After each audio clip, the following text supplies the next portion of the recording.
Hey guys, LJ here from Smart Moms Plan Disney, and I am here with Ariel in my background because I want to share with you rides that you don't necessarily need a FastPass for. I know there's tons of lists out there to tell you what rides you should FastPass, but there's not a lot of information about FastPasses you don't need, and that's why this video is going to come in handy for you.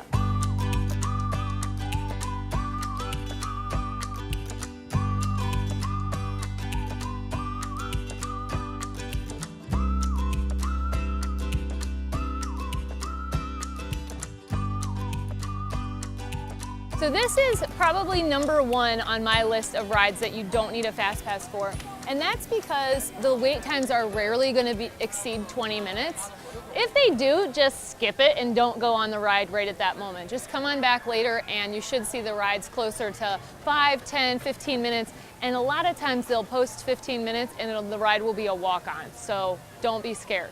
Another ride that you don't need a FastPass for is Dumbo. There is usually a line for it, but the good news is that there's a play area inside Dumbo, and my kids love it. It's probably one of the top things for them to do on their entire trip.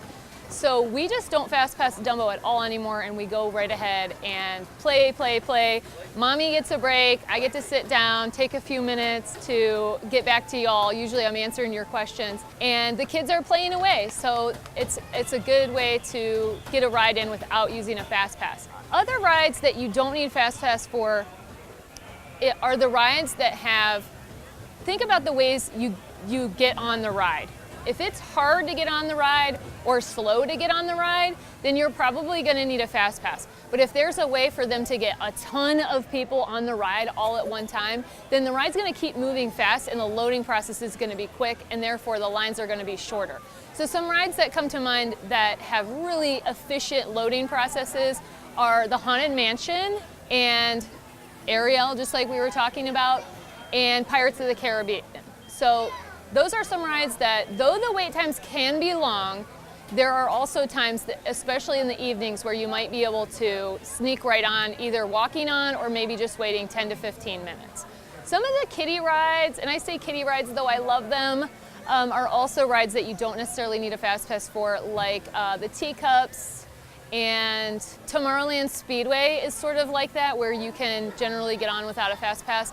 But one little caveat on Tomorrowland Speedway, I don't love to wait in line over there because of the fumes from the cars, so I go ahead usually and book a FastPass for Tomorrowland Speedway to get me out of those fumes as soon as possible, because my kids love the ride. We're not skipping it no matter what, so we do a FastPass for that one. So that's it, a couple of rides you don't need FastPasses for, and always, skip them if the line's too long and come back to them. And you can check on your My Disney Experience app or your Touring Plans app. The app is called Lines, and you can be across the park and check how long the line is so that you're not walking far. And I find that the Touring Plans Lines app is a lot more dynamically updated because it's updated by users, not necessarily by Disney. So a user is walking by and seeing that the sign says 5-minute wait and putting it in for you. It's a lot more accurate, and so I find it to be really helpful.